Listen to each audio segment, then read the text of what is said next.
বন, যেখানে কথা বলা পশু ও রহস্যময় প্রাণীরা বসবাস করে। বনের কেন্দ্রীয় মহা ওক গাছ তার জাদু হারিয়ে ফেলেছে।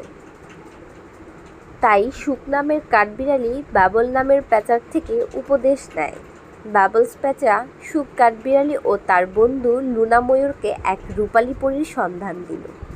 পরীটি লুনা ও সুখকে বলল, ওক গাছের উজ্জ্বল রত্নটি যদি ফিরিয়ে আনা যায় তাহলে বনটি আগের মতো হবে। তাই তারা অভিযান শুরু করল, দুর্গম পথ পাড়ি দিল। এভাবে তারা রত্নটি হাতে পেল।